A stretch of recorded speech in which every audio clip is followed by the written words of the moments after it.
नमस्कार मंडळी. तर 2 दिवसात ती झाडाची ही अशी काय अवस्था झाली होती. त्याआधी बघा मंगळवार होता आणि देवाची पूजा करायची होती. मी दर मंगळवारी गणपतीची पूजा आरती वगैरे करते. आरती करून झाली.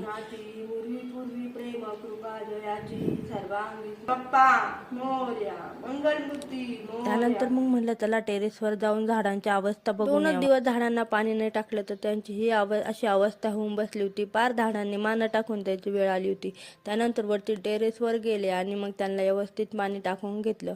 पाणी टाकून झाल्यानंतर मग त्यांचा सरळ केला आणि वरती पण थोडं पाणी शिंपडलं, कारण की पानं पण खूप अशी गळून गेल्यासारखी झाली होती. कारण हैदराबादची उष्णता एवढी वाढली ना आता, त्या उष्णतेला काही प्रमाणच राहिलेलं नाही आहे. त्यानंतर मग मेथी आणि कोथिंबीर पण बघा किती सुंदर फुटली आणि पुदिनाला पण चांगल्या कांड्या लावल्या होत्या. त्या कांड्यांना पण चांगलं पानं वगैरे फुटली. मग त्यांना सगळ्यांना व्यवस्थित पाणी टाकून घेतलं आणि त्यानंतर मग तिथून मग खाली आले आणि सगळे दिवसभराची कामं आवरून घेतली.